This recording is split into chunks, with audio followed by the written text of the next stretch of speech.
Olymp Trade. E agora vamos começar. Então, na aula passada, nós terminamos testamento. Vocês ficaram com alguma dúvida com relação ao testamento? Podemos seguir? Podemos seguir? Então, nossas aulas estão acabando. Nós vamos falar de inventário e partilha, que é a última parte do nosso conteúdo programático. Se vocês lembrarem, nosso conteúdo ele é dividido em 3. Primeira parte, que é aquela parte grande que nós falamos de sucessão legítima, deserdação, as outras formas de exclusão, deserdação, qual é a outra? Esqueci agora, gente. Indignidade, estava esquecendo. Deserdação, indignidade, herança jacente, herança vacante, aquela maior parte. Aí entramos em testamento, nós falamos como funciona o testamento, não é verdade? O testamento, ele então é o ato de disposição das últimas vontades. Nós vamos sempre observar se há herdeiros necessários, ok? E se nós temos herdeiros necessários, nós obrigatoriamente vamos separar aquela parte da legítima, ok? Aquela parte da legítima. Então, nós vamos obedecer aquela regra de separar os 50% da legítima, beleza? E aí, o que sobrar, eu posso dispor da forma como eu quiser. Vocês lembram disso, não lembram? Aí nós falamos dos tipos de testamentos, falamos das cláusulas testamentárias e daquelas cláusulas restritivas, empenhorabilidade, inalienabilidade, incomunicabilidade.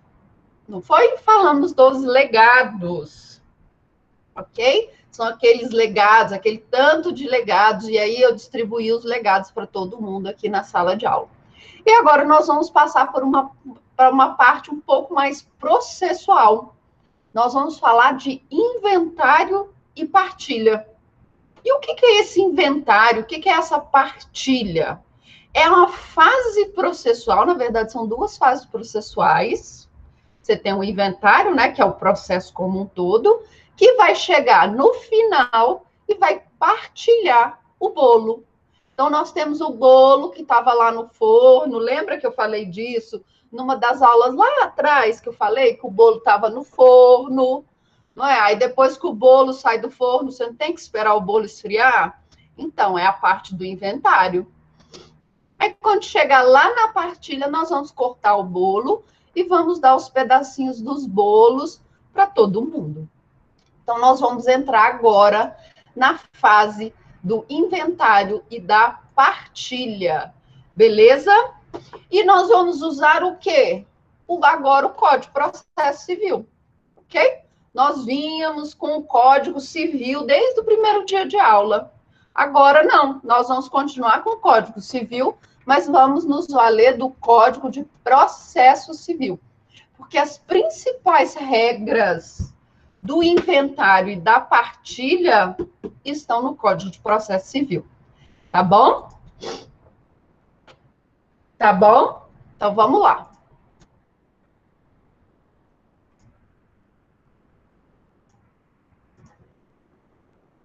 Aparecendo agora, conseguem ver? Tá bom? Vamos? Então, o que é o inventário? O que é o inventário, pessoal? O inventário nada mais é do que você pegar num processo, tá? Numa folha. Então, eu vou pegar aqui uma folha, tá bom? E vou escrever nessa folha tudo que o decujus deixou, tá? Eu vou escrever tanto os bens que ele deixou, se ele deixou testamento, se ele não deixou testamento, quanto as dívidas que ele possui. Eu vou escrever isso daqui e vou dar entrada nisso num processo. Eu vou fazer isso um processo. Por quê? Porque, vamos lá, vamos pensar, o que é a sucessão? A sucessão não é você transmitir os bens da pessoa que faleceu para os seus herdeiros e seus legatários, se for o caso.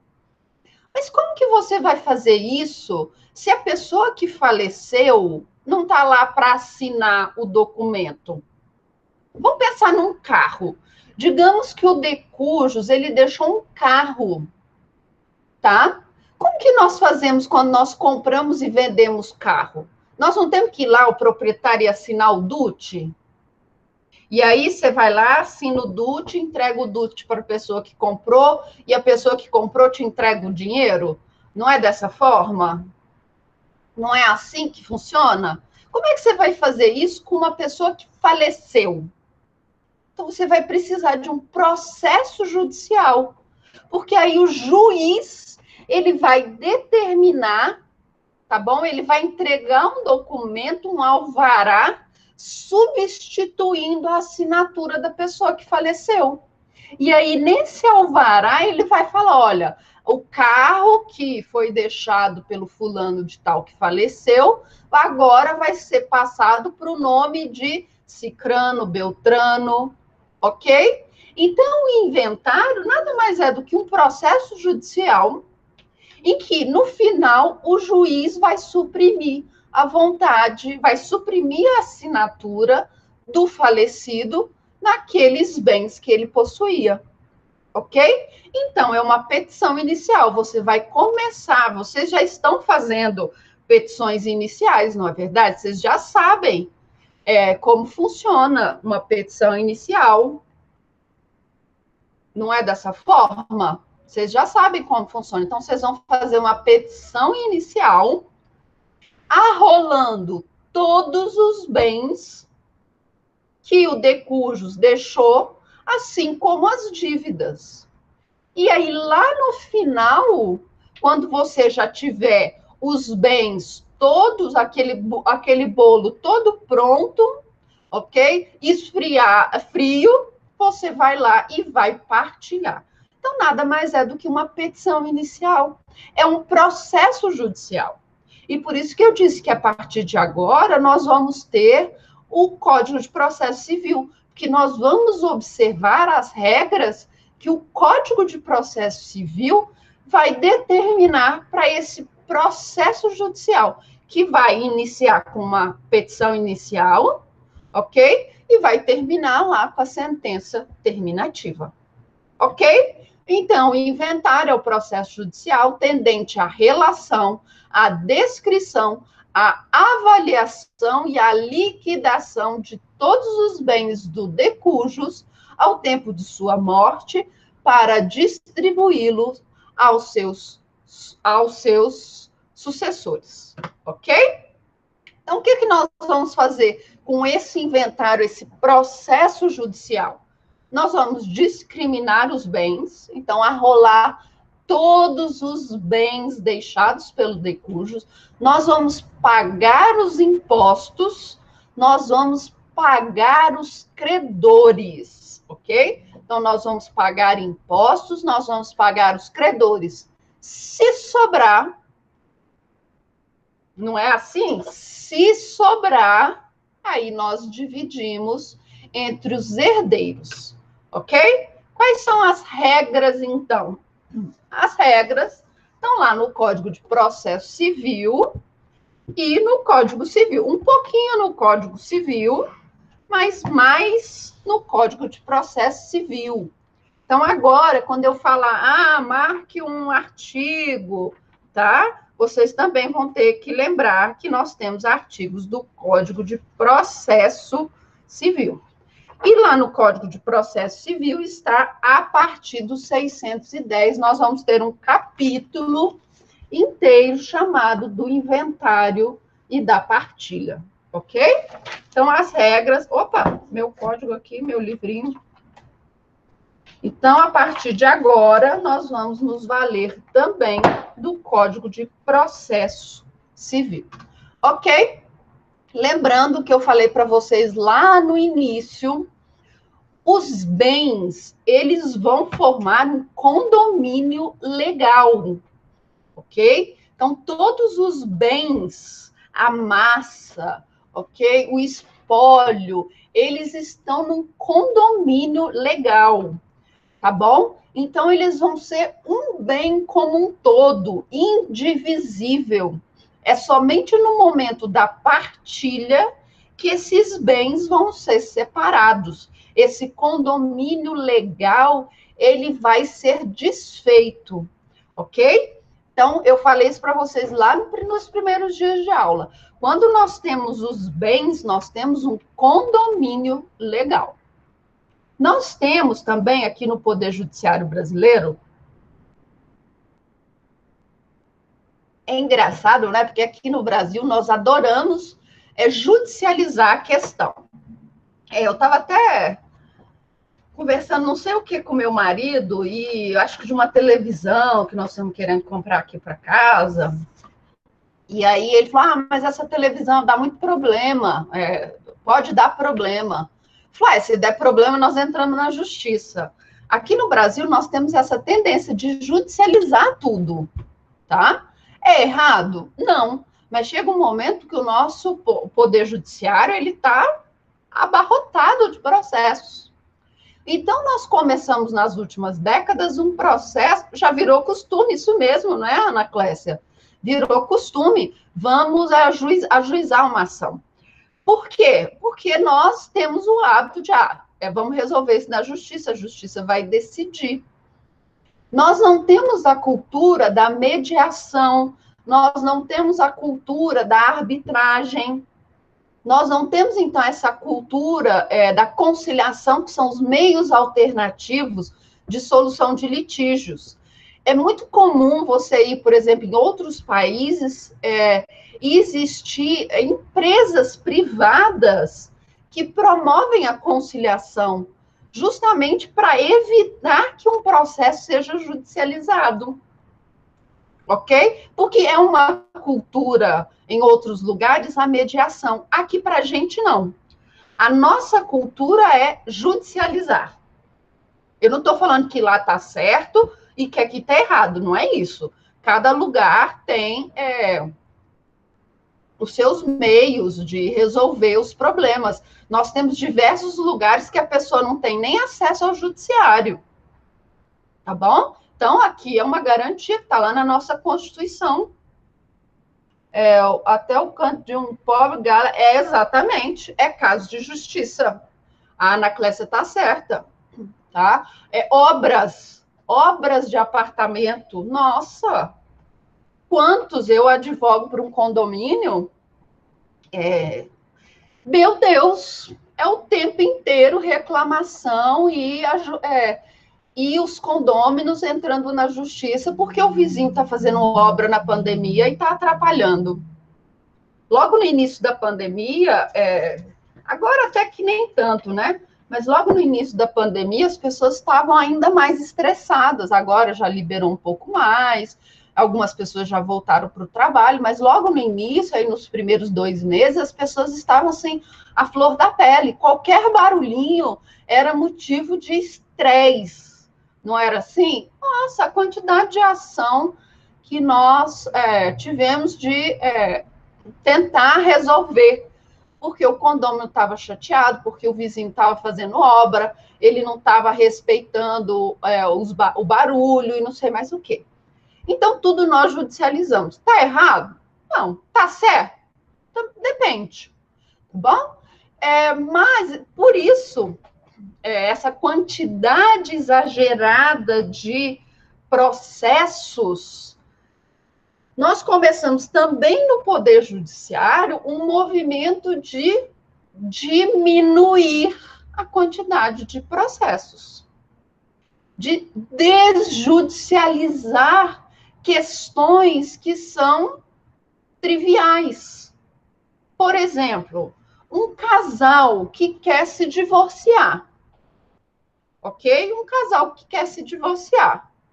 O homem quer se divorciar? Quer. A esposa quer se divorciar? Quer. Vocês têm bens? Vocês estão discutindo os bens? Não. Nós sempre moramos de aluguel. Então vocês não têm bens imóveis? Não. Tem filho? Não. O casamento não deu certo, queremos nos separar. Cada um agora vai viver sua vida lá separado.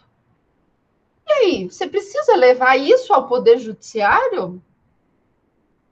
Tem tantas outras questões mais importantes no Poder Judiciário, para o Poder Judiciário resolver, e aí você vai querer levar uma dissolução de uma sociedade conjugal amigável, apenas para o juiz ir lá dar uma declaração, uma sentença dizendo, realmente as partes querem se divorciar, e tá bom, eu concordo. Você vai fazer isso?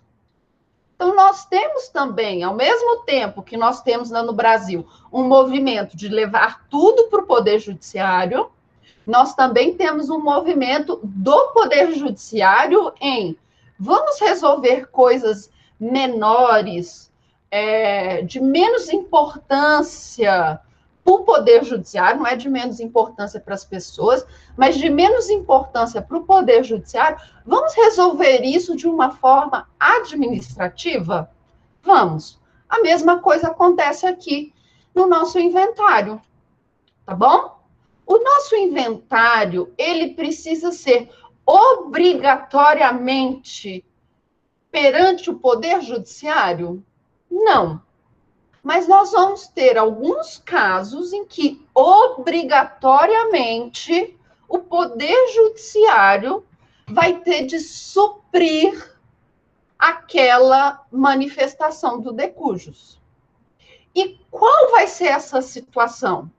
Quando nós tivermos um testamento ou nós tivermos um interessado incapaz.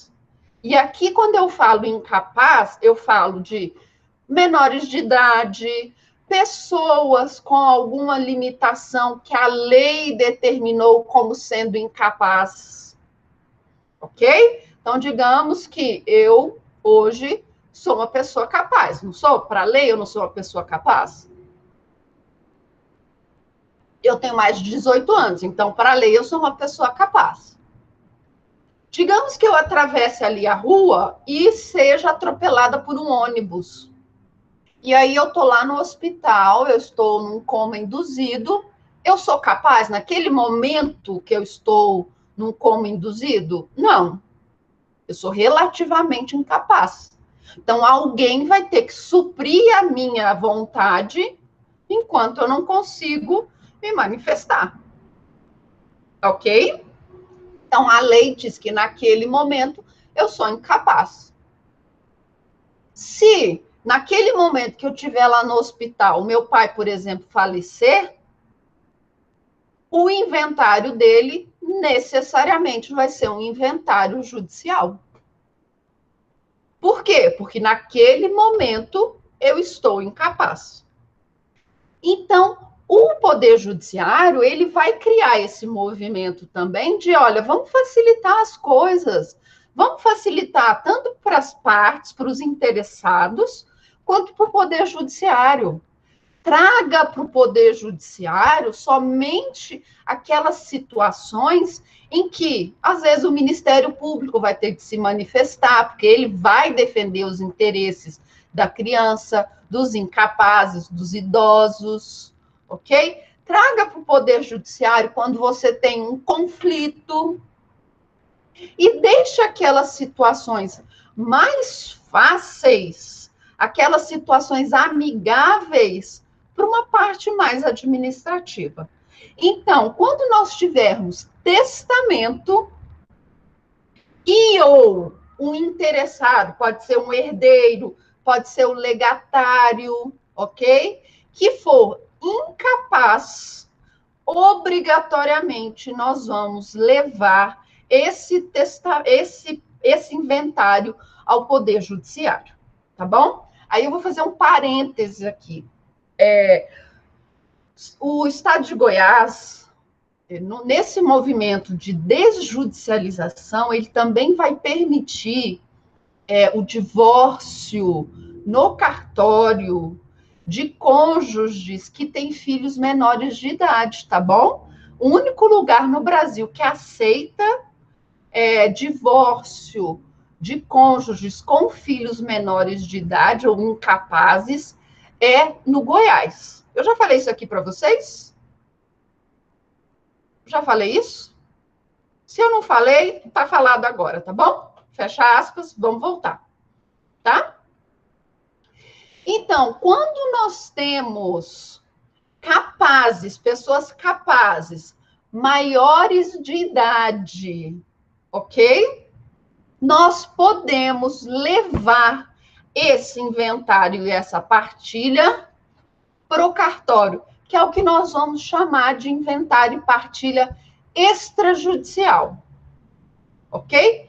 Em todos os casos, seja no judicial quanto no extrajudicial, obrigatoriamente eu devo ter a presença de um advogado ou de um defensor público, tá bom? Então, esse processo de desjudicialização não tirou a obrigatoriedade da figura do advogado. Então, seja no inventário judicial, esse que obrigatoriamente eu vou levar ao Poder Judiciário porque tem um testamento, ou tem um interessado incapaz, ou tem uma briga na família, que acontece também, obrigatoriamente eu terei a presença de um advogado, porque é o advogado que tem capacidade postulatória, não é verdade? Mas no extrajudicial, nesse que eu faço lá no cartório, eu também preciso de um advogado. E a sentença vai ser substituída por uma escritura pública, tá? Eu precisei ir com a minha mãe fazer uma procuração para minha irmã, porque ia resolver umas coisas para minha irmã, e aí no meio da pandemia eu precisei ir com a minha mãe ao cartório. Gente, tinha tanta gente fazendo inventário, me deu uma tristeza. O pessoal que tinha falecido aqui em Brasília por conta da Covid. Tinha tanta gente no cartório esperando para ser atendido, tá? Vamos lá, vamos falar das espécies, então, de inventários. Nós vamos ter o inventário judicial, que é aquele que nós vamos levar ao Poder Judiciário, mas até esse inventário judicial, ele vai ter as suas espécies, e nós vamos ter o inventário extrajudicial, que é esse feito no cartório, na via administrativa, ok? O inventário judicial, ele vai ser de 3 tipos, ok? Você vai ter que informar para o juiz qual é o rito que você vai utilizar no seu inventário, tá bom? Então, o inventário judicial, ele vai ser pelo procedimento ou rito tradicional, ele vai ser pelo procedimento ou rito sumário, e ele vai ser pelo procedimento ou rito de arrolamento comum, ok? Cada um tem sua especificidade, ok? E o da via administrativa, ele só vai ser de um tipo, ok? Mas ele tem algumas exigências. Primeiro, você tem que ter todos os herdeiros capazes e de acordo, tá bom? Então, se você tem briga, se você não concorda com a divisão daquele bem, ok? Não vai ter jeito, você não vai poder fazer isso lá no cartório. Imagina bater boca lá no cartório. Não pode, não é? Então, não. Para você ter o extrajudicial, obrigatoriamente, herdeiros capazes, então maiores de 18 anos. Tá bom? E acordo. Olha, fulano deixou um carro. O que nós vamos fazer, então, com esse carro? Vamos vender o carro e vamos dividir o carro igualmente entre todos os herdeiros. Ok, ok. Tá bom? Então, se tem acordo e todos os herdeiros são maiores de 18 anos e capazes, você pode fazer na via administrativa. Você vai ter, então, a escritura pública substituindo a sentença e a presença de advogado ou defensor público. Onde que isso está previsto, esse inventário extrajudicial? Lá na Resolução 35 de 2007 do CNJ, tá bom? Aqui eu trouxe para vocês uma informação da resolução. Não importa onde você vai fazer esse inventário extrajudicial, ok? Você pode fazer em qualquer cartório, tá bom? Você pode fazer em qualquer cartório. O Código Civil vai falar que o inventário ele deve ser no último domicílio do de cujus. Não é verdade? Ele fala, olha, se você for ajuizar o inventário, não é? Onde vai ser? Lá no último domicílio do de cujus, tá? Isso vale para o inventário judicial. O CNJ entendeu que num inventário extrajudicial, você pode fazer em qualquer lugar, ok? E ele também é facultativo. O que isso significa? Olha, eu tenho aqui, todo mundo é maior de idade, todo mundo é capaz, todo mundo está de acordo, mas eu quero fazer esse inventário judicial. Tem algum problema? Não, não tem problema nenhum. O inventário administrativo, ou esse feito no cartório, ele é facultativo, tá bom? Ele é facultativo. E ele é muito mais rápido. A ideia do Poder Judiciário e do CNJ, ao promover o inventário extrajudicial, é fazer com que as pessoas optem pelo inventário extrajudicial, justamente para desafogar o Poder Judiciário e para agilizar questões mais tranquilas, não é? Inventários mais tranquilos, mais fáceis de se resolver. Mas ele é facultativo. Você opta pelo inventário no cartório se você quiser, ok? Se você quiser, tá? Esse inventário extrajudicial, a vantagem dele é que a escritura pública, que já é expedida lá no cartório, ela já vale. Ela já vale para você ir lá no cartório de imóveis, por exemplo, e transferir o imóvel. Ela já vale para você ir lá no cartório e, por exemplo, assinar o DUT do carro. Ela independe de homologação judicial. Significa que ela já tem validade. Ela é muito mais rápida.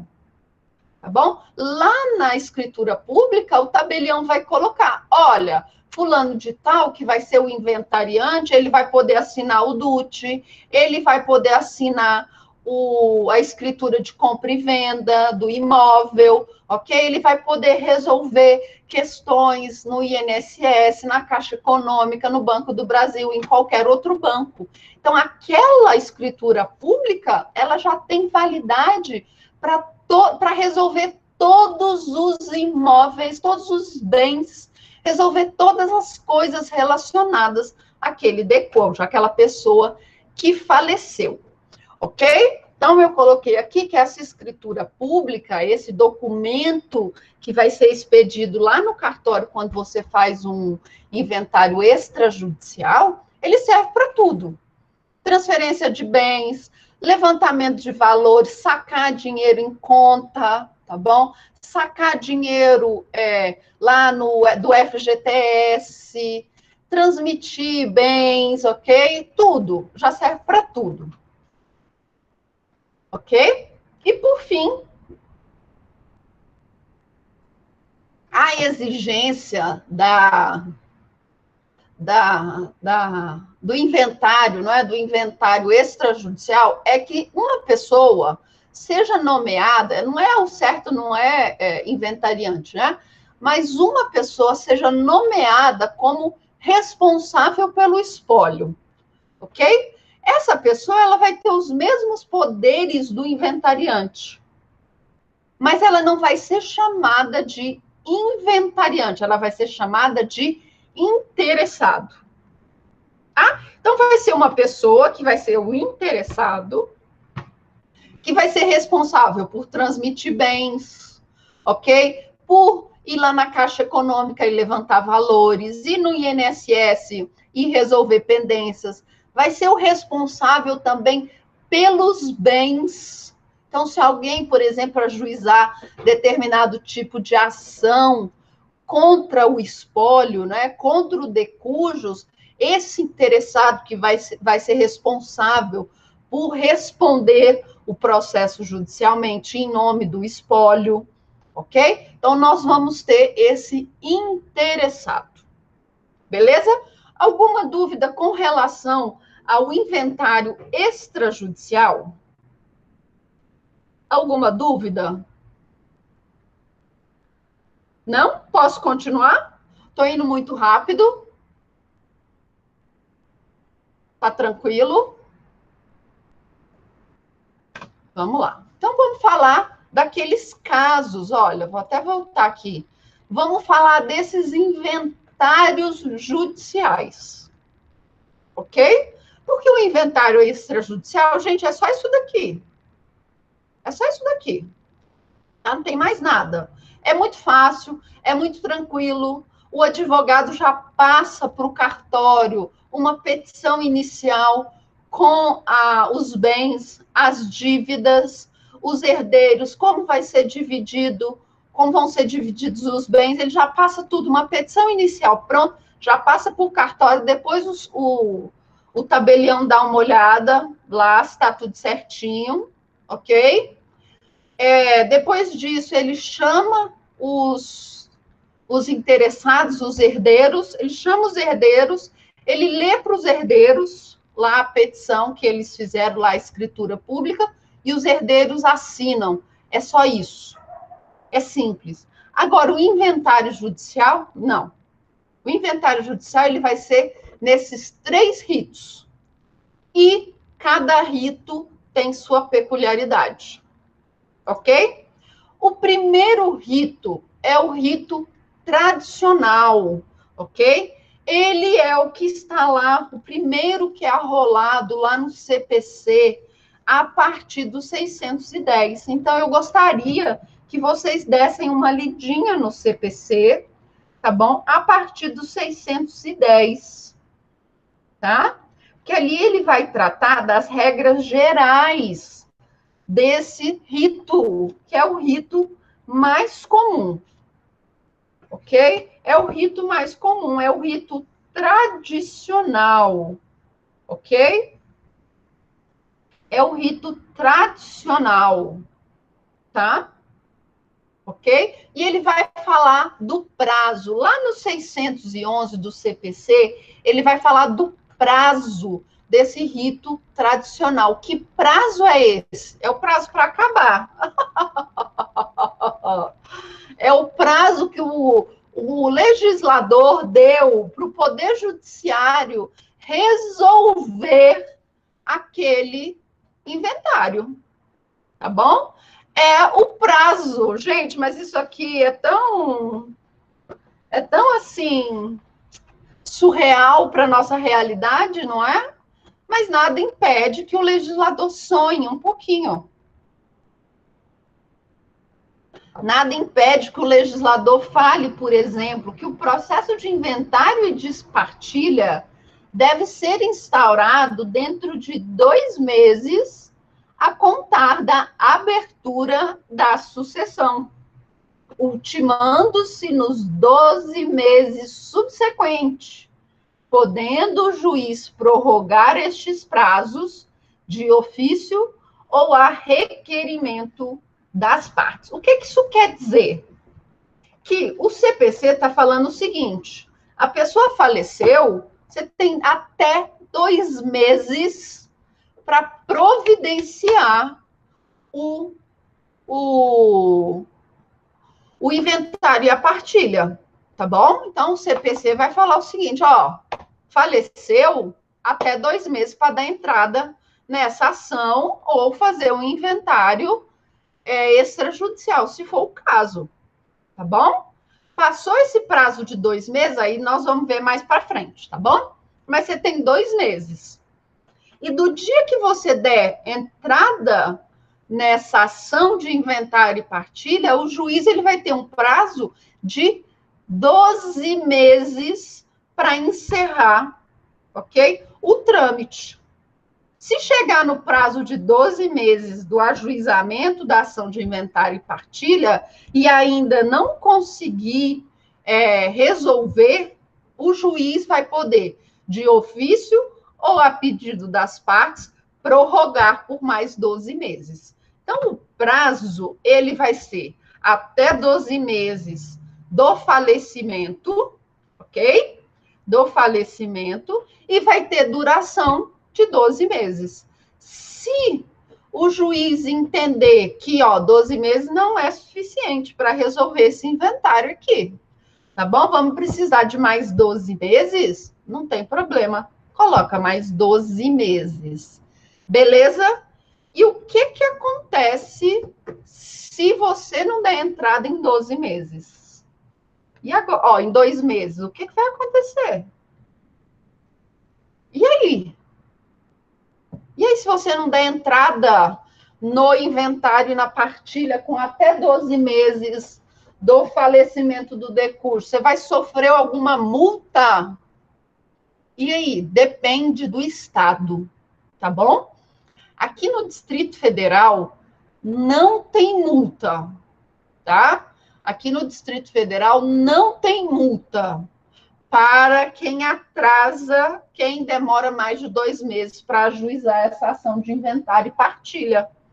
Tá bom? Não tem multa, mas outros estados têm.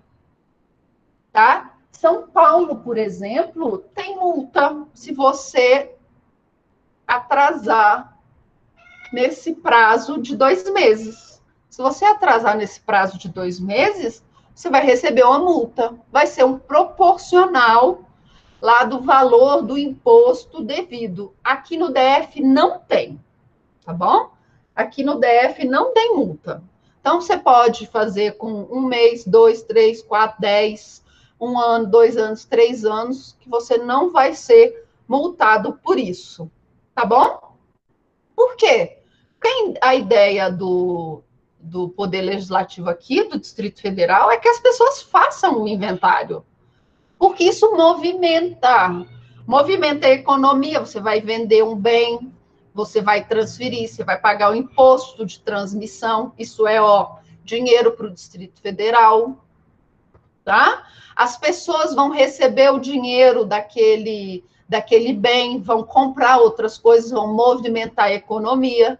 Então, a intenção do Poder Legislativo aqui do Distrito Federal é, não vamos estabelecer multa, vamos facilitar para que as pessoas façam o inventário, ok? Então, nós não temos multa aqui no Distrito Federal para o atraso na ação de inventário e partilha.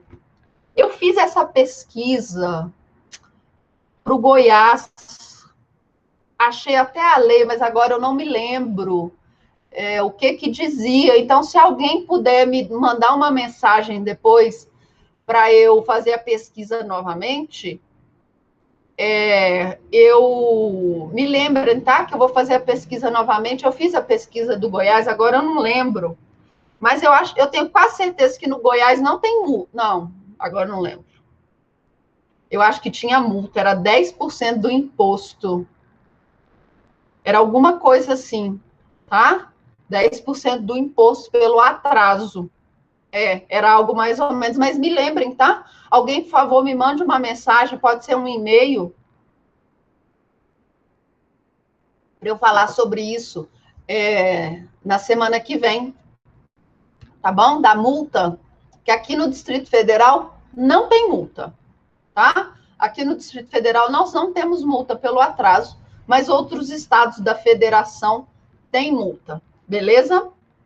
Quem são os legitimados para ajuizar a ação de inventário e partilha? Gente, é muita gente. Quem pode ajuizar a ação de inventário e partilha? Tanta gente, vocês não acreditam, tá? Até o credor do herdeiro pode informar o juízo que o descendente lá do herdeiro faleceu e que é para começar o inventário e a partilha, tá bom? Então, é muita gente, é uma legitimidade concorrente. Então, quem pode ajuizar a ação de inventário e partilha? Gente, ajuizar a ação de inventário e partilha não significa que aquela pessoa que ajuizou a ação, ela vai ser o inventariante. Não. É a pessoa que vai comunicar ao juízo de que alguém faleceu que essa pessoa que faleceu deixou? Bens e dívidas, ok? Então, essa primeira comunicação, ela vai servir apenas para informar o Poder Judiciário que, ó, fulaninho de tal faleceu. E o fulaninho de tal deixou bens. Deixou bens, deixou herdeiros, deixou dívidas, ou não deixou dívidas, mas os herdeiros possuem dívidas, ok? Então, essa pessoa faleceu. Vamos, então, movimentar esses bens, vamos resolver esse espólio, vamos partilhar esses bens. Então, quem pode fazer isso? Quem tem essa legitimidade? O cônjuge da pessoa que faleceu, ou o companheiro sobrevivente, herdeiro, legatário, o testamenteiro. Quem que é o testamenteiro? É aquela pessoa, nós vimos na aula passada, não é? Testamenteiro é aquela pessoa que fica responsável por fazer valer as vontades do decújo lá no testamento, tá? Então, o testamenteiro também pode dar entrada no inventário e na partilha. O cessionário do herdeiro ou do legatário, o credor do herdeiro, o credor do legatário e o credor do autor da herança. O Ministério Público, se nós tivermos herdeiros incapazes. A Fazenda Pública. Fazenda Pública também pode. Mas, professora, como assim? Imagine que essa pessoa está devendo impostos, adoidado. A Fazenda Pública, então, vai poder ajuizar uma ação de inventário e partilha para poder receber os valores. Não é verdade? É. O administrador judicial da falência de herdeiros, do legatário, do autor da herança ou do cônjuge ou companheiro sobrevivente. Tá bom? Então, são todos esses. Marquem aí no seu artigo 616 quem pode ajuizar a ação de inventário e partilha. Tá bom? Então, vamos lá. Quem pode ajuizar a ação de inventário e partilha? Marquem aí no seu CPC, ok? Legitimidade concorrente para ajuizar a ação de inventário e partilha, ok? E quem pode ser o administrador do inventário? Quem pode ser o inventariante? Aquele que vai ficar responsável judicialmente pelo espólio. Quem? Quem? Raimundo Nonato, não é assim? Quem pode ser o inventariante? Tá bom? Nós vamos ver quem pode ser o inventariante, tá? Vamos lá. O inventariante, ele é aquele responsável pelo espólio, né? Vocês são muito novinhos, então vocês nunca assistiram, né, a escolinha do professor Raimundo. Então, vocês não perceberam a minha piadinha, tá? Vocês não perceberam a minha piadinha. Fiquei professor velho, dá nisso, né? Professor velho, quando faz uma piada velha, os alunos, tudo do século XXI, não entendem, não é?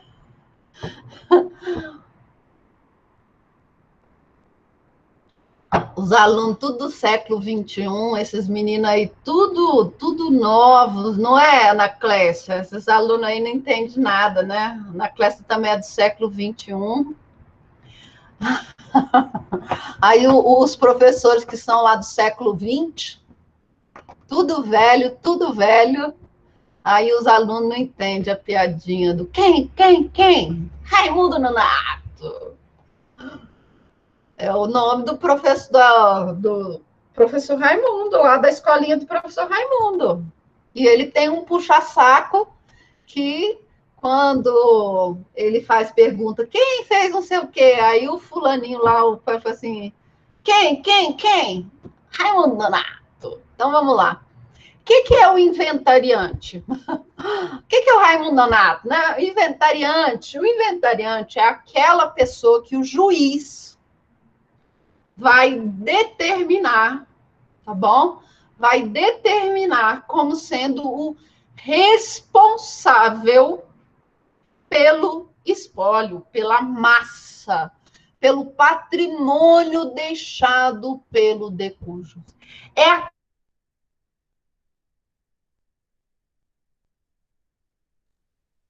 Ele pode deixar, tá? É aquele que vai responder pelos bens, ok? Que vai responder nas ações judiciais em nome do espólio, ok? É aquele que causar qualquer prejuízo para os herdeiros, ele vai responder pelos danos, ok? Quem pode ser inventariante? Quem pode ser inventariante? Ih, Maria Isabel, 3G, aí é difícil, viu? É melhor, então, você assistir depois. Eu lembro que, antigamente, isso aí não é do tempo de vocês, não é? Vocês são muito novos. Eu sou do tempo que a internet popularizou.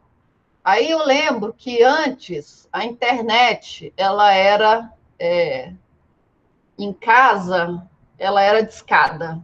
Então, você tinha que ligar, tá? Aí você tinha que ligar. Aí se você pegasse o telefone, ela ficava assim. Você tinha que ligar. Tá? Você tinha que conectar. Eu sou dessa época. Aí depois começou essa ideia aí de não ser mais no cabo. Você só enfiava um negócio, né? Um modem. Era 3G. Nossa, aquilo ali era um inferno também. Aquilo lá era ruim, viu? Mas já era o máximo. Aquela internet lá era o máximo.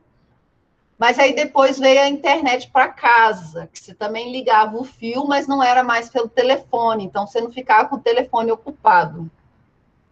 Aí agora nós temos o Wi-Fi, não é? Tecnologia. Tá? Então eu sou dessa época. Passei pelas fases aí da internet, tá? Então 3G não dá para assistir aula, ainda é muito ruim, vai comer todos os seus dados. Melhor assistir depois quando você estiver em casa. Tenho muitos, eu sou do século XX, Carlos. Sou do século XX. Vocês aqui, tudo do século XXI.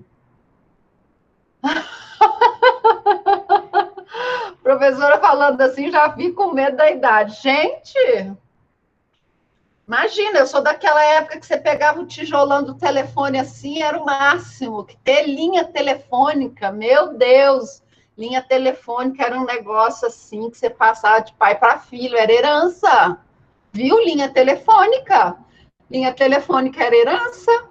Celular, gente, não existia celular na minha época, não. Quando eu nasci, celular, gente, celular, não tinha isso, não. Tijolão, o primeiro celular que minha mãe teve era aquele tijolão, assim, que você colocava, ele abria, assim, pum. Aí a bateria deveria pesar uns 4 quilos, não era? Joguinho, o máximo de joguinho que tinha no celular era cobrinha. Então, vocês estão bem, vocês são tudo do século XXI, da modernidade, já nasce com um iPad na mão, né, um tablet. As crianças de hoje já nascem fazendo assim com o dedinho, não é? Com o dedinho assim, para passar as fotos, eu sei como é. Mas vamos voltar. Ó o dedinho aqui das crianças hoje, já nasce assim, né? Meu sobrinho já nasceu mexendo assim no celular para ver as fotos, tira foto. Ele me liga, conversa comigo, grava áudio. Essas crianças de hoje. Vamos lá, quem pode ser inventariante? Quem pode ser inventariante está lá no 617, tá? 617. No 616, eu vou ter aqueles que podem ajuizar a ação de inventário. E quem pode ser nomeado inventariante? Ok? Quem pode ser nomeado inventariante? Está lá no 617. O cônjuge independente do regime de bens. Então, o cônjuge, ele, independente do regime de bens, ele pode ser nomeado inventariante, tá bom? Ele pode ser nomeado inventariante, o cônjuge, tá? Desde que estivesse convivendo com o decujus, tá bom? Desde que ele estivesse convivendo com o decujus. O herdeiro, tá bom? Qualquer herdeiro. O herdeiro menor, o herdeiro maior, o testamenteiro, se ele tiver interesse, o cessionário do herdeiro, o inventariante judicial, eu vou falar daqui a pouco, tá bom? Ou pessoa idônea, que não, ou quando não houver inventariante judicial. Então, quem vai ser inventariante? Primeiro, o cônjuge, então, independente do regime de bens, o cônjuge. Depois, os herdeiros maiores e capazes. Não tendo herdeiros maiores e capazes, eu posso ter como inventariante o herdeiro menor, mas aí ele vai ser representado ou assistido pelo seu representante, tá bom? O cessionário do herdeiro, não tendo nenhum desses, o inventariante judicial, não tendo inventariante judicial, uma pessoa idônea. Ok? Então, são esses os inventariantes. Beleza? Qual é a competência do inventariante? O que ele vai fazer nesse processo? Tudo que está aqui do lado, ó. Tudo que está aqui do lado. Tudo que está nos artigos 618 e 619 do Código de Processo Civil. O quê? Representar o espólio em juízo, administrar o espólio, prestar as primeiras e as últimas declarações, tá bom? Juntar os atos, documentos, certidões, testamentos, fazer a colação de bens. Eu vou explicar o que é colação de bens, ok?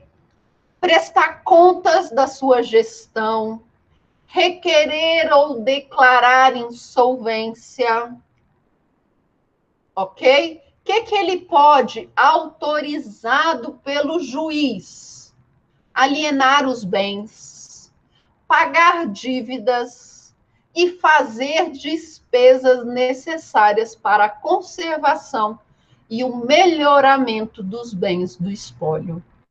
Esse trabalho do inventariante é grátis? E aí, esse trabalho do inventariante é grátis? Não, ele pode cobrar, tá bom? Ele pode cobrar. Olha, são muitos bens, muitas coisas para resolver, tem testamento, tem que ir atrás de bens que estão com terceiros, é um trabalho que vai demorar, então eu vou cobrar. Vou cobrar um salário mínimo por mês para resolver isso. Pode?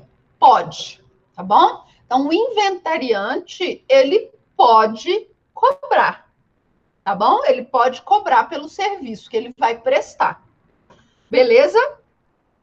Então, quem mais que nós temos além do inventariante? Nós vamos ter a figura do administrador provisório. O que é o administrador provisório?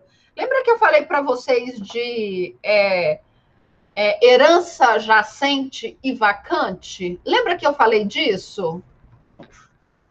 Lembra que eu falei de herança jacente e vacante? O que é a herança jacente? É aquela que você não sabe para quem vai, não é?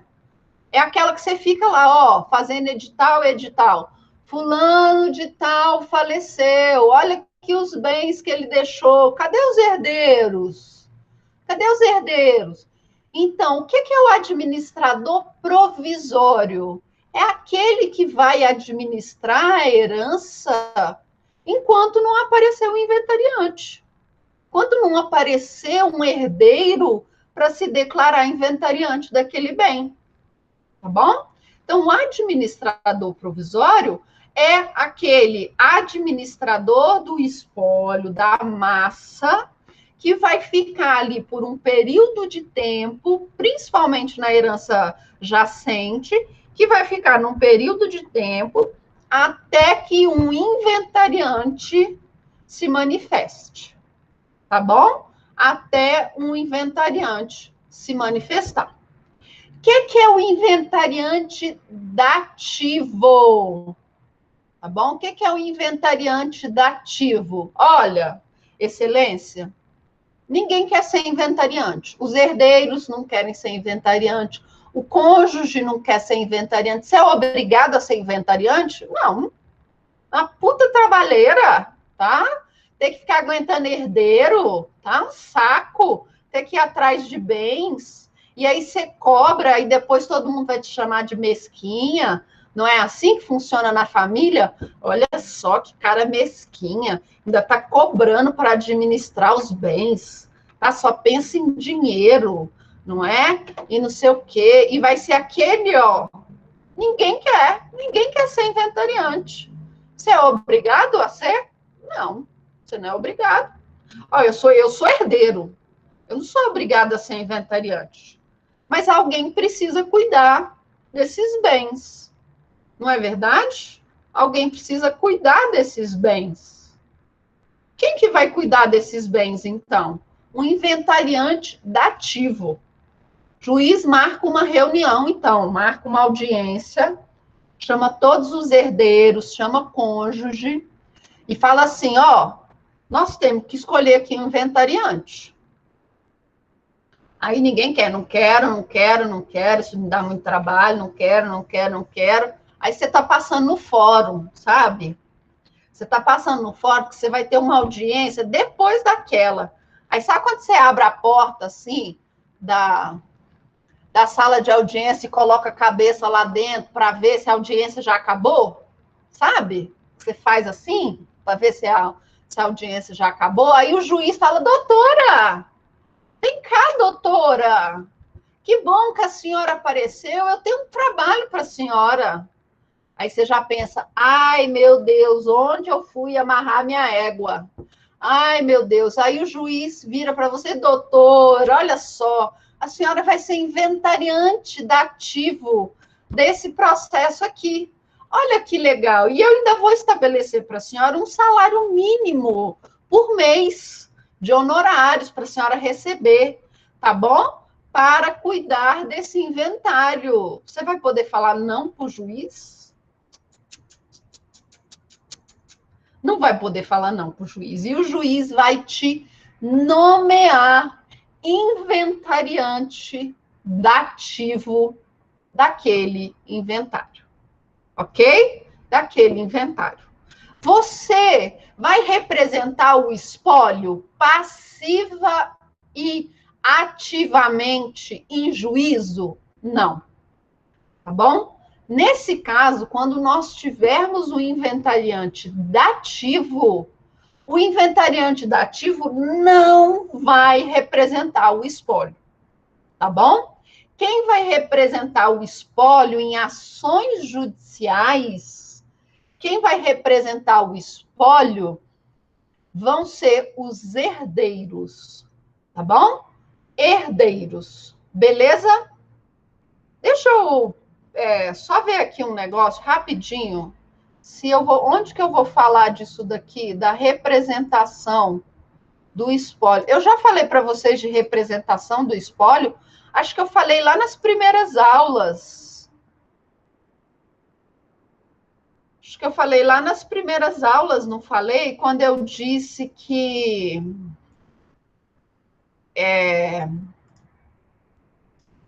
nas ações de danos morais que envolvem o... Falei, não falei? Ótimo. Então, vocês já sabem. Quem vai responder em nome do espólio? Quem responde, né, numa ação? Se nós tivermos bens, né? Nós temos bens do decujus, tá? Então, nós vamos discutir, por exemplo, uma ação de reintegração de posse. Quem vai figurar lá? O espólio, tá bom? O espólio de fulano de tal, neste ato representado por seu inventariante, fulano.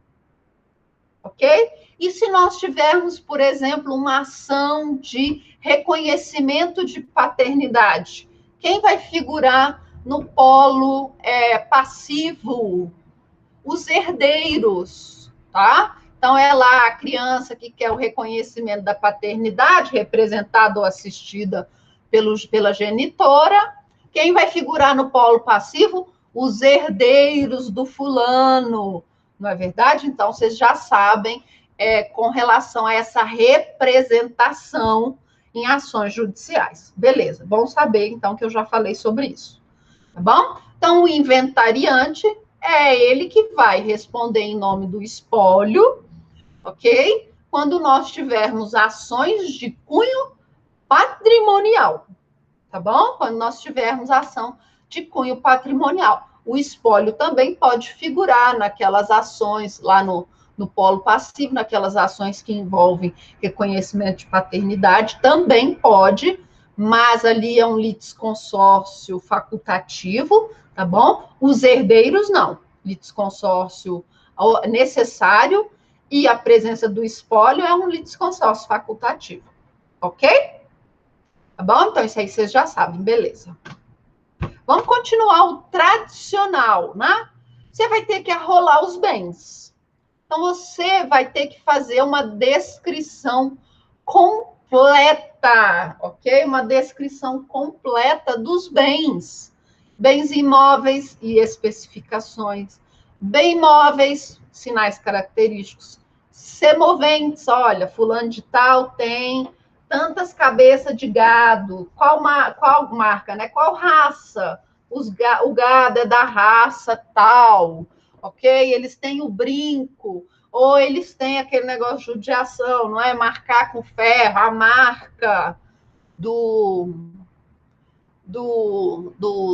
da pessoa que faleceu no gado. Tem dinheiro, que tanto de dinheiro? Tem joias, tem ouro, prata, pedra preciosa, tem títulos da dívida pública, ações, ok? Você tem que arrolar as dívidas, tanto as dívidas ativas quanto as passivas.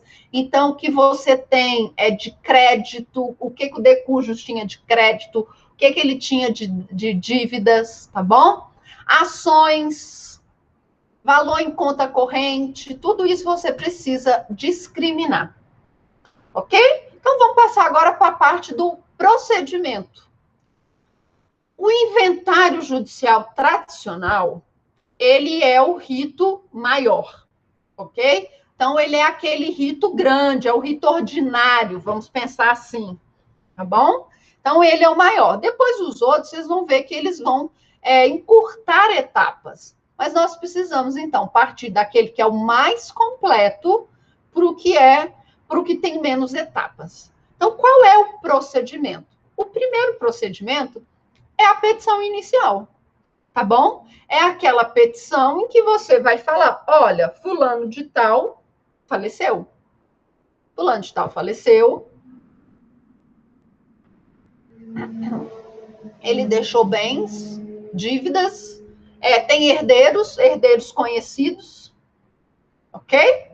Vocês vão lá, eu vou mostrar para vocês, eu vou deixar depois uns modelos de petições de abertura de inventário, tá? Depois disso, tá? Depois dessa petição, o juiz vai pedir para algum herdeiro se manifestar quanto ao interesse em ser inventariante, ou herdeiro, primeiro o cônjuge, depois os herdeiros, depois o cessionário, tá bom? Ele vai perguntar, olha, algum herdeiro, o cônjuge tem interesse em ser inventariante? Ok? Tem interesse em ser inventariante? Normalmente, o cônjuge costuma ser o inventariante, tá bom? Normalmente, tá? E aí, o inventariante vai se manifestar com relação aos bens, tá bom? Vai se manifestar, que são as primeiras manifestações. Vai citar, então, o juiz, vai citar os demais herdeiros, legatários, se for o caso, fazenda pública e o Ministério Público, se nós tivermos menores ou incapazes, o testamenteiro, tá bom? E vai abrir prazo comum às partes de 15 dias. 15 dias úteis para quê? Para trazer informações complementares ou reclamar do inventariante, ou contestar que fulano de tal não pode ser herdeiro, porque, por exemplo, ele foi considerado indigno, ou ele é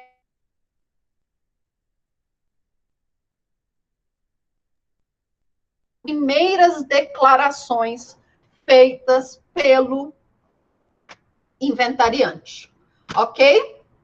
Depois disso, o juiz vai se manifestar com relação às primeiras declarações e as manifestações dos herdeiros, legatários da fazenda pública, do MP e do testamenteiro, tá bom?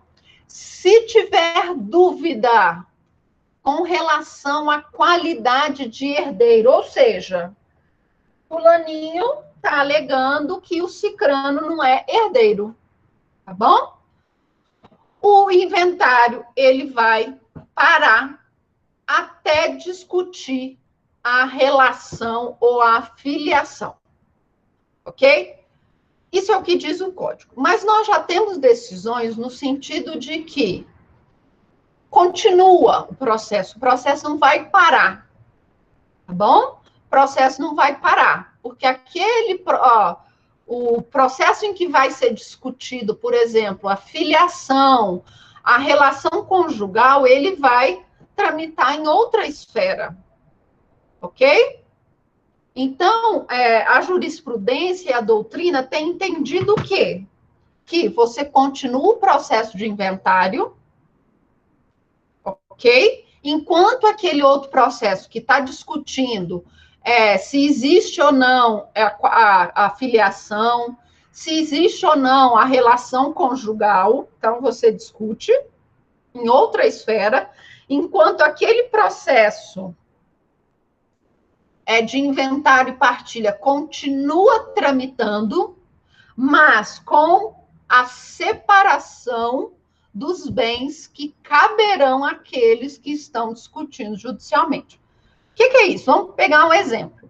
Digamos que fulano de tal, Zezinho, faleceu e ele deixou uma propriedade no valor de 100 mil reais. Ele não tinha cônjuge, ok? Zezinho, então, faleceu e deixou uma propriedade de 100 mil reais. Ele só tem 2 filhos. Então, o Zezinho faleceu, ele só tem 2 filhos. O filho mais velho e o filho mais novo. O filho mais velho foi lá e foi seu inventariante, tá bom? Foi seu inventariante. Quando ele está fazendo as primeiras declarações, bate lá na porta da casa dele uma moça. Oi, aqui que é a casa do filho do Zezinho? É aqui mesmo. Então, o Zezinho está? Não, o Zezinho faleceu. Ah, então, tá vendo essa criança aqui? É filha do Zezinho. Aí o que o filho do Zezinho vai falar? Ih, vai ter que fazer ação, vai ter que fazer DNA. Tá bom? Vai ter que fazer DNA. Ok? E já está rolando o inventário. Então, a criança vai pedir habilitação no inventário, ok? Vai pedir habilitação no inventário e vai ajuizar uma ação de reconhecimento de paternidade pós-mortem. Quem que vai figurar no polo passivo dessa ação de reconhecimento de paternidade pós-morte? Os dois filhos do Zezinho, ok? O processo do inventário vai parar? Não, ele vai continuar. Mas os bens que caberiam a esse terceiro filho vão ficar separados, tá bom? Porque se no final lá da ação de inventário e partilha, ó, na ação de reconhecimento de paternidade pós-morte, for declarado que aquela criança é realmente filha do Zezinho, aqueles bens que lhe caberiam na ação de inventário e partilha estão reservados, tá bom? Então, 1/3 dos bens do Zezinho vão ficar separados para esse possível herdeiro, ok? Tá bom? Então, nós temos esse posicionamento de que nós não vamos parar a ação de inventário e partilha enquanto outra esfera está discutindo uma ação de reconhecimento de paternidade ou de reconhecimento e dissolução de sociedade conjugal. Tá bom? Depois disso, nós vamos ter a manifestação da fazenda pública no prazo de 15 dias. Opa! Tá bom? Nós vamos ter a manifestação para ver se a fazenda pública concorda com aqueles bens que estão arrolados. Nós vamos ter a avaliação dos bens, se for necessário, perícia. Tá? Nós vamos ter, então, essa avaliação dos bens, porque o filho mais velho vai falar, não, esse imóvel aí do Zezinho, ele vale, na verdade, ele vale 120 mil reais. E aí o outro herdeiro fala, não vale isso tudo não, ele vale só 80. Então, quando você tem discussão com relação ao valor do bem que é informado pelo inventariante, o juiz pode determinar uma perícia. Como que funciona móveis, carros? Tá? Como que funciona carros? O juiz ele vai autorizar a venda do carro, do carro, moto, tá bom? No valor da tabela FIPE, com um deságio de até 15%, tá? Então, quando nós temos carros, bens móveis, o juiz ele não manda avaliar, a não ser que seja um carro que foi alterado, sabe? Um carro antigo, de colecionador, aí sim você precisa de uma avaliação mais fidedigna, tá? Mas se for um carro comum, um Palio, um Uno, uma BMW, uma Mercedes, um Jaguar, uma Ferrari, que você consegue ver o preço desse bem lá na tabela FIPE, o juiz, então, ele autoriza a venda daquele bem com um deságio de até 15%. Tá bom? Professor, e se eu não conseguir ninguém que queira aquele bem por um deságio de até 15% do valor da tabela FIPE, o que vai acontecer? O inventariante vai responder pela diferença, tá bom?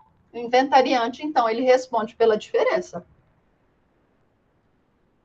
Isso aconteceu, por exemplo, num inventário, que eu era advogada, nós tentamos vender uma moto, a moto valia X, o juiz deu um deságio de até 15% lá do valor da tabela FIPE, nós não conseguimos vender a moto, porque ela já tinha muito tempo que a moto era mexida, e já tinha muito tempo que ela estava parada, e aí furtaram o banco, furtaram um monte de coisa da moto, e não conseguimos vender pelo preço. Tivemos aí pelo menos 3 mil de diferença do valor mínimo autorizado pelo juiz. O inventariante era herdeiro, ele assumiu aquele prejuízo de 3 mil reais, tá bom? E aí lá na divisão, na partilha, ele ficou com 3 mil reais a menos do que os demais herdeiros para compensar esse prejuízo que os herdeiros poderiam ter, ok? Então, isso cabe ao inventariante? Cabe. Tá bom? Cabe ao inventariante. Então, vai ter a manifestação quanto o laudo pericial, ok? O laudo, ele vai, depois as partes, aceitar ou não, depois de aceitar ou não o laudo, impugnar, fazer as manifestações. O inventariante vai fazer as suas últimas declarações, tá bom? Então, o que o inventariante faz? Presta conta, sim, vende, sim. Mas lá quando ele é nomeado inventariante, ele vai fazer as primeiras declarações. Ao longo do processo, vocês perceberam que pode ter alteração no valor, pode ter inclusão de herdeiro, pode ter exclusão de herdeiro, ok? Pode acontecer um monte de coisa, mudar o valor dos bens, pode aparecer bens que ele não tinha conhecimento, tá bom? Tem colação, então ele vai ter que trazer a colação, ok? Ao longo do processo, ele está vindo. Quando chegar nessa fase, ok? Que é das últimas declarações, o que o inventariante vai fazer? Olha, sabe aquelas primeiras declarações que eu fiz? Então, aquelas primeiras declarações, elas precisam ser editadas, tá? Eu preciso emendar, porque tem um novo herdeiro agora que foi reconhecida a paternidade pós-mortem. Eu tenho bens que não tinha conhecimento, então eu preciso incluir. Tivemos perícia, então aquele bem, ele agora, ele tem um novo valor. Então eu vou fazer as minhas últimas declarações. Eu vou incluir, eu vou tirar, eu vou falar ou não, tá tudo do mesmo jeito que eu coloquei, tá bom? Essas são as últimas declarações. Os herdeiros, então, vão ser chamados para se manifestar quanto a essas últimas declarações, dizendo se concordam ou não, ok? E aí nós vamos ter o cálculo do tributo, ok? Só quando nós tivermos as últimas declarações, ok? Que a Fazenda Pública vai ser citada para apresentar os cálculos, quanto que deve, ok? Quanto você precisa pagar de imposto daqueles bens que o decujo deixou, ok? Então, a Fazenda Pública vai ser intimada para apresentar os cálculos. E aí vocês vão ter de pagar os impostos e as custas finais. Olha só que situação, não é? Imagina, a pessoa não tem condições financeiras, deixou aí um bem de 100 mil reais, uma casinha, 100 mil reais, ok? Você vai ter que pagar o imposto, tá? Mas como que eu vou pagar o imposto se eu nem vendi ainda, nem tenho dinheiro ainda daquele bem? É isso mesmo.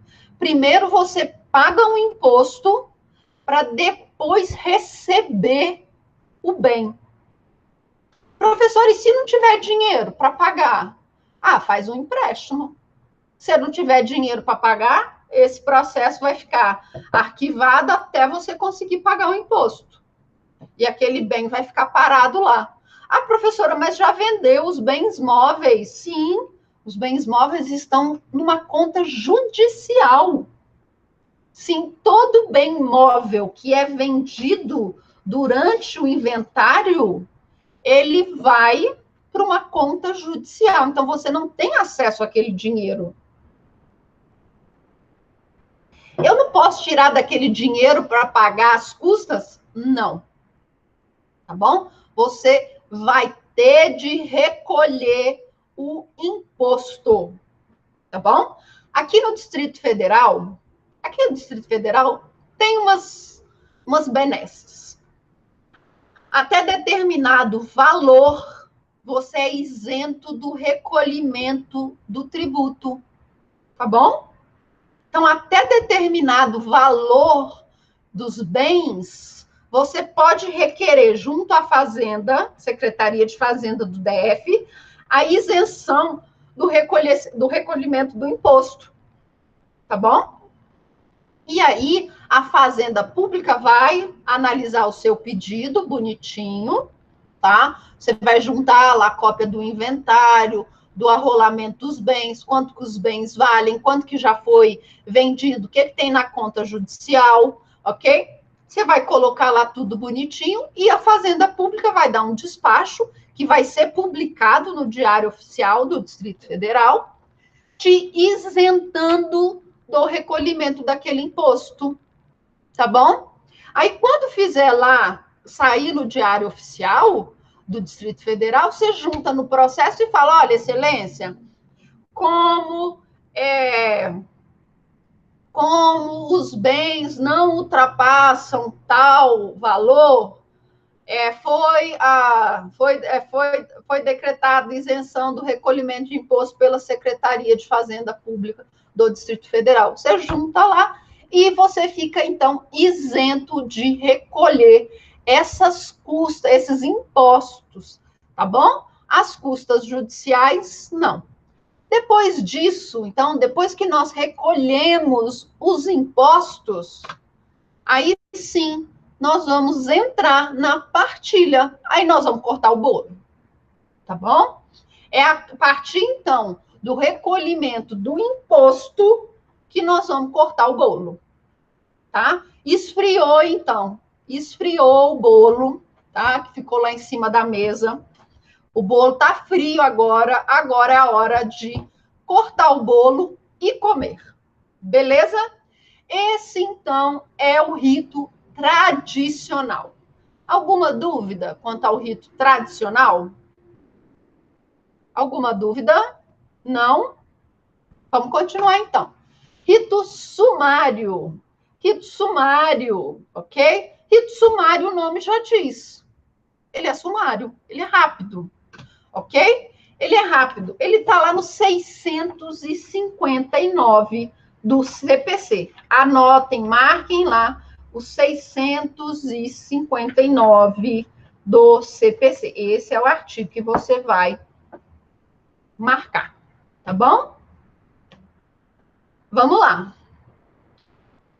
A partilha amigável celebrada entre partes capazes, no termo da lei, será homologada de pleno pelo juiz, em observância dos artigos 660 a 663. Ok? Então, o que nós temos aqui no sumário? O que nós temos aqui no sumário? As partes estão de acordo. As partes capazes, ok? As partes capazes estão de acordo e fizeram um acordo, uma partilha amigável, ok? Então, nós vamos ter no arrolamento pelo rito sumário, obrigatoriamente, herdeiros legatários capazes, ok? Tá bom? Então, os herdeiros e os legatários são capazes, eles estão de acordo, não importa o valor dessa herança, ok? Eles vão apresentar uma partilha para o juiz, tá bom? E o juiz vai homologar. Então, lá no tradicional, o que eu tenho no tradicional? Qualquer valor, tá? No tradicional, qualquer valor. O que eu tenho lá no tradicional, então? Briga ou herdeiros incapazes. Então, lá no tradicional, eu vou ter briga. Então, as partes não concordam com a forma como vão ser divididos os bens, ok? Então, você tem discussão, você tem confusão, tá? Você tem confusão, você tem herdeiros ou legatários incapazes, tá bom? Então, lá no tradicional, ou briga ou herdeiros legatários incapazes. Aqui no sumário, você tem acordo. Acordo e herdeiros e legatários capazes. Então, a exigência para o rito sumário é acordo, partilha amigável e herdeiros capazes, tá bom? Herdeiros capazes. Qual é o procedimento? Fácil. Nesse caso, os herdeiros capazes e amigáveis, tá bom? Eles vão apresentar para um juiz um plano de partilha, tá? Eles vão apresentar um plano de partilha e o juiz vai homologar esse plano de partilha. No fim, depois de homologar esse plano de partilha, vai ser expedido, então, o formal de partilha ou carta de adjudicação. Está colocando fim, então, esse formal de partilha, ele está colocando fim naquele condomínio legal. Tá bom? Sabe aquele condomínio legal que os bens estão desde a abertura da sucessão? Tá? Você está lá, né? Abriu a sucessão, condomínio formal. Os bens é um bolo, não é? É um único, é uma forma só. Não é assim? Uma forma só?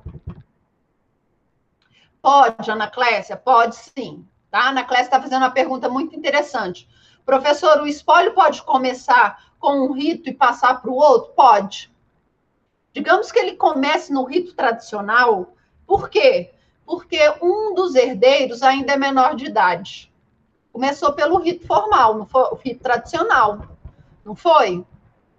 Na semana seguinte, o herdeiro faz 18 anos. Ele já não é maior de idade?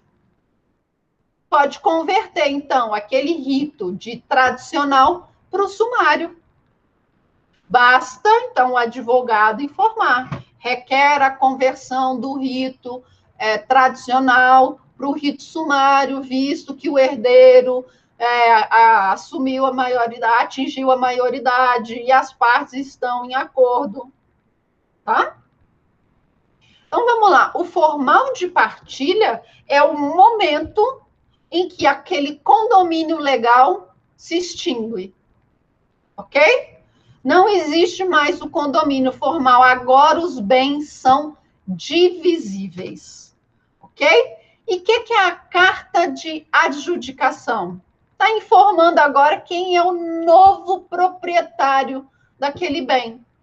Então, com essa carta de adjudicação, o herdeiro pode ir lá no cartório e transferir aquele bem para o nome dele. Professora, em todos os ritos será necessária a participação do MP? Não. Você vai ver que o outro rito de arrolação de bens também pode ter o MP, tá bom? Nesse daqui, no sumário, não tem o MP. Por quê? Porque nós temos herdeiros capazes e maiores, tá bom? Mas, olha só, digamos que eu tenha numa situação em que um dos herdeiros é um idoso, ok? O idoso, ele é maior? Ele é maior. Mas o Ministério Público pode ser arrolado, tá? Para defender o interesse do idoso, beleza? Se for uma situação em que o juiz perceba que o idoso está em desvantagem, o juiz pode pedir a participação do Ministério Público, tá? Mas, normalmente, o Ministério Público vai participar do tradicional e do arrolamento de bens. Beleza? Tirado sua dúvida, Matheus? Tá? Bom? Então, o formal de partilha vai extinguir o condomínio formal e a carta de adjudicação vai falar, olha, o proprietário desse bem aqui, ó, agora é fulano de tal. Beleza? Vamos ter a intimação, então, da Fazenda Pública para o lançamento do imposto, ok? Então, nós vamos ter a Fazenda Pública intimada, ela vai falar, ó, o imposto é tal. 10 mil reais, 20 mil reais, 30 mil reais, pague o imposto.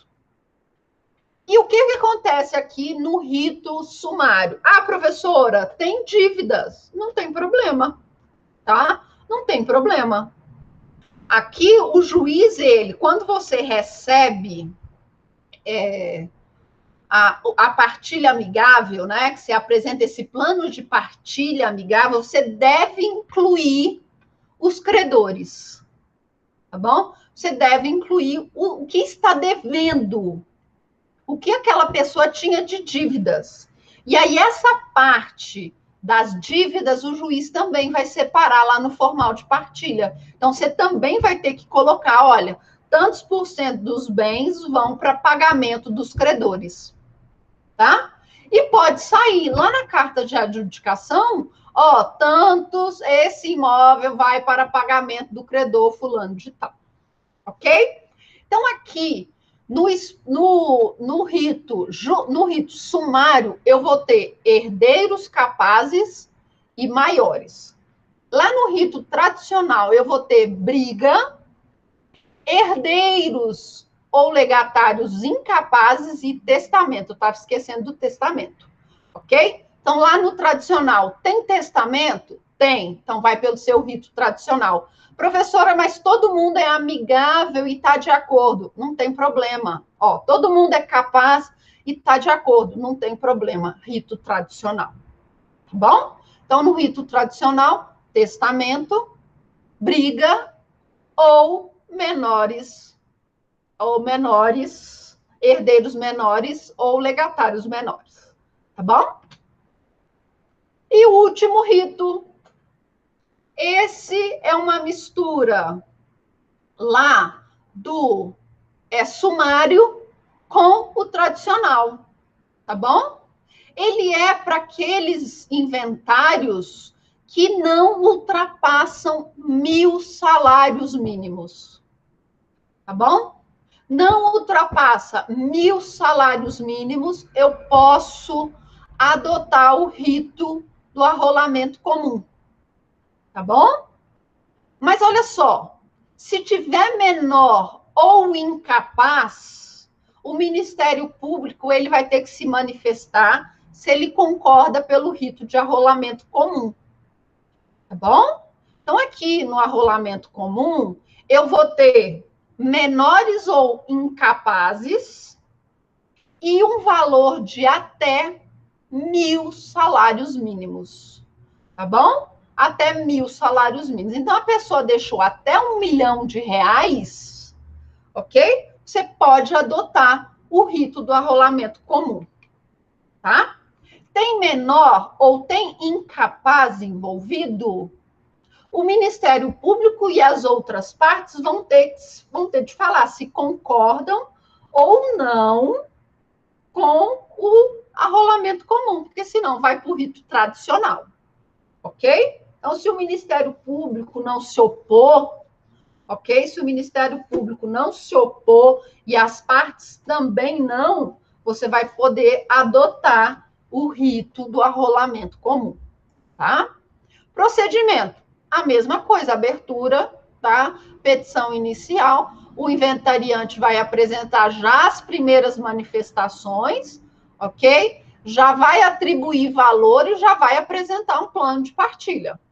Então, ele já vai apresentar, ó, tanto vai ficar para fulano, tanto vai ficar para cicrano, ok?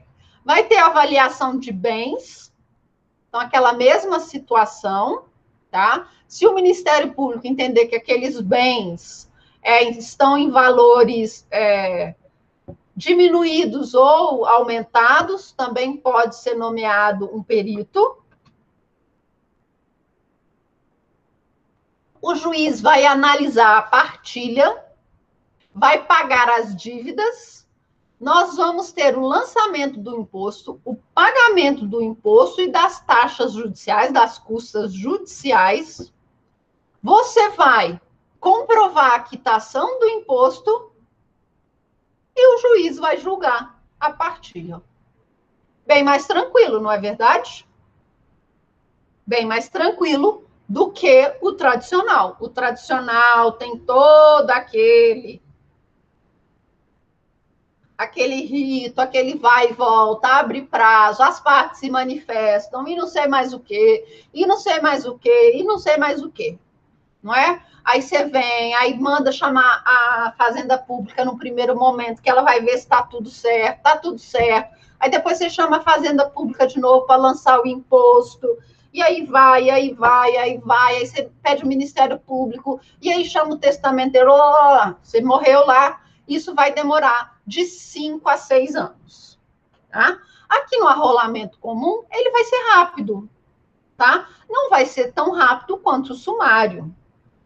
Mas aqui eu vou ter um valor de minuto, que é até R$1 milhão, tá bom? Aqui não importa se eu tenho menor ou incapaz, mas vai depender se o Ministério Público e as partes concordam pela adoção desse rito, ok? O juiz, lá na petição de abertura, o inventariante já vai se manifestar dizendo que tem interesse em ser um inventariante, já vai fazer as primeiras declarações, as últimas declarações e já vai propor uma partilha, tá? O juiz vai deliberar, vai mandar pagar o imposto, as custas judiciais e vai julgar aquela partilha. Concorda ou não, apresente uma nova partilha. Tá bom? Nós temos outros termos para os inventários judiciais. Isso aqui é aquele bendito daquele juridiquês, não é? Então, numa prova, por exemplo, lá da OAB, você pode se deparar com esse juridiquês. Numa prova para juiz, tá bom? Numa prova para o Ministério Público, aí você precisa saber. Você vai ter o inventário orfanológico. Meu Deus. Tá?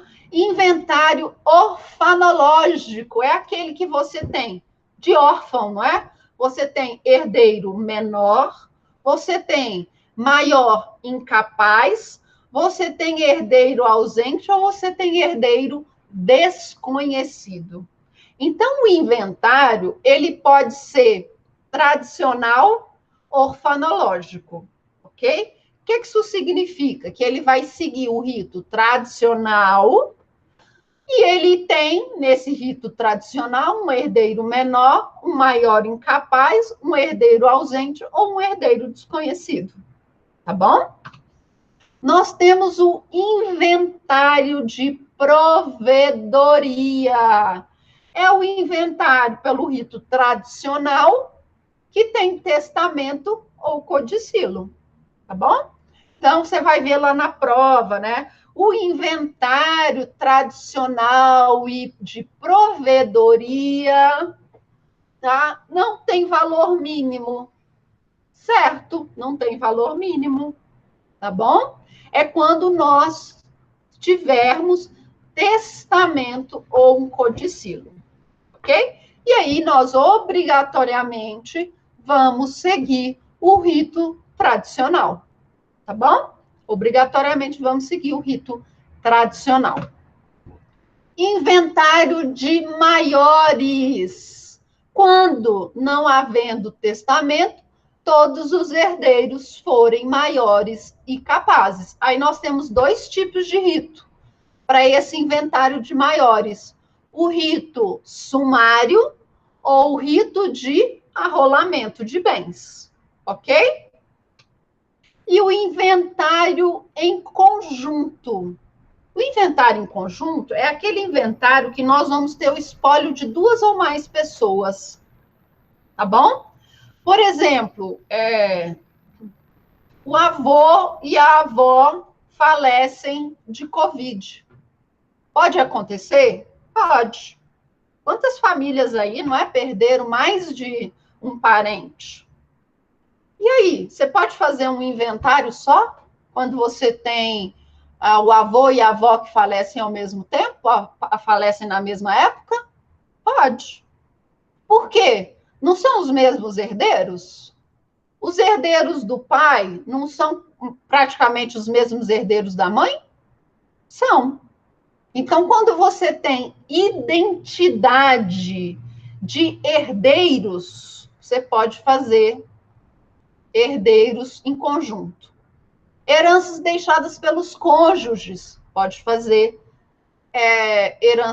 inventário em conjunto. e dependência de partilha em relação à outra. Por exemplo, digamos que o Zezinho, tá? Ele estava viajando num carro com o filho mais velho, o João. O João tem uma filha, Janusa. Então, o Zezinho estava viajando com o João, que é o seu filho mais velho, que ele tem uma filha, a Janusa, tá bom? O Zezinho estava dirigindo, bateu o carro, faleceu. O João foi levado para o hospital, faleceu depois. Nós temos comoriência? Não. Se não temos comoriência, significa então que o João vai herdar de Zezinho, não é verdade? Mas o Zezinho, mas o João também faleceu. Quem que vai herdar de João? A filha do João. Então eu posso fazer um inventário conjunto do Zezinho e do João? Posso. Tá bom? Por quê? Porque a partilha dos bens de Zezinho vão ser levadas para o João e do João para a filha do João, que é herdeira. Ok? Então, eu posso também ter o inventário em conjunto. E, por fim, para terminar a aula de inventário negativo, professora, o orfanológico não poderia ser também no rito? Pode ser também, tá? No rito de arrolamento, se o Ministério Público entender que não vai haver prejuízo para o menor ou para o incapaz, tá bom? Pode sim.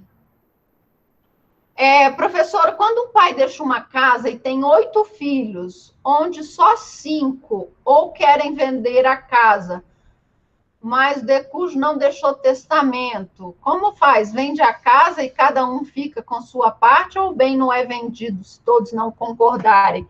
Aí quem vai decidir é o juiz, Fernanda, tá bom? Mas, em regra, vai vender a casa, tá? Em regra, vai vender a casa.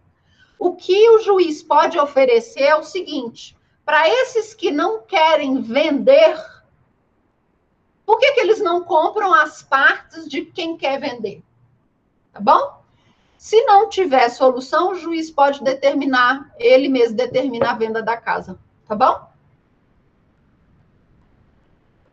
Ou o juiz pode entender que não, realmente não vale vender a casa.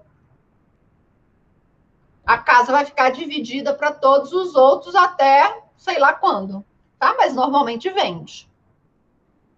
Exceto, por exemplo, se você tiver um cônjuge vivendo naquele bem e o cônjuge não tiver outro imóvel para residir. Ainda que todos os filhos queiram vender a casa, se o cônjuge está lá e ele não quer vender, não vende. Tá bom? Aí, nesse caso, não vende. Porque ele tem o direito de moradia. Tá? Ele tem o direito de moradia e aí não vende a casa. Tá bom? Professor, essas outras modalidades de inventário podem ser feitas extrajudicialmente ou são obrigatoriamente judiciais? Olha só, Anaclésia, pergunta interessante. Se eu tenho um inventário orfanológico, eu posso fazer extrajudicial? Não. Por quê? Porque eu tenho um menor ou eu tenho um incapaz. O inventário extrajudicial, ele só vale quando eu tenho maiores e capazes. Então, eu poderia, por exemplo, ter um inventário de maiores extrajudicial. Tá bom? Eu poderia ter esse inventário ser extrajudicial. Tá? Esse pode. Agora, o orfanológico não pode. O de provedoria não pode. Tá? O inventário em conjunto até pode, desde que você não tenha nem testamento, nem capazes. Ok? Professora, tá, respondi. E, por fim, o inventário negativo. Olha, fulano de tal não deixou bens. Acontece? Acontece. Digamos que você tenha um credor e a pessoa que faleceu não deixou bens. Você quer informar para esse credor que não tem bens, ele ficou no prejuízo, mas ele não aceita só a discussão verbal, né? Só a palavra. Você faz um inventário negativo para informar que aquela pessoa não deixou bens. E informa o credor. Olha, aquela pessoa não deixou bens. Está aqui o inventário negativo. É uma sentença declaratória de inexistência de bens. Ok? Porque aí o credor não vai poder depois ir atrás dos bens dos herdeiros como forma de receber a dívida. Bom, isso é muito importante para quem deixa dívidas, mas não deixa bens. Tá bom? Alguma dúvida com relação a inventário? Gente, o inventário em si, ele é muito decorebazinho, tá? Esses procedimentos, ok? Vocês precisam ler o código. Não tem jeito. Vocês precisam ler o código, tá? Vamos que vamos. Não tem jeito. Aqui é meio decoreba. Então, você tem de ler o código. A mesma coisa vai ser a partilha. Também é uma parte meio decoreba. Então, não adianta. Eu deixei já esses slides para vocês. Já deixei lá no Moodle para vocês conferirem quando forem estudar. Já tem mais ou menos ali o passo a passo do inventário. Ok? E lembrando que semana que vem é a nossa última aula teórica. Semana que vem é dia 17. Dia 17. Talvez eu me atrase um pouquinho, porque eu tenho uma audiência 8 horas da manhã, tá? Mas como é online, eu acho que não vai ter problema. Mas eu tenho uma audiência às 8 horas da manhã, no dia 17. Então, pessoal, dia 17 é a nossa última aula teórica, e no dia 24 eu quero fazer uma revisão geral com muito exercício. Combinado? Porque a nossa prova é no dia 1º, já na primeira semana de prova, tá? Então, combinado assim, na aula que vem eu vou terminar a partilha, que é na aula do dia 17, e na aula do dia 24, uma revisão geral, ok? Geral, com muito exercício. Eu vou deixar os exercícios já no dia 24 para vocês, no dia 17 para vocês terem uma semana para fazer, e aí nós vamos tirar dúvidas, tá? E responder os mais difíceis. Combinado, pessoal? No mais, então, um beijo para vocês e até semana que vem. Tchau, tchau.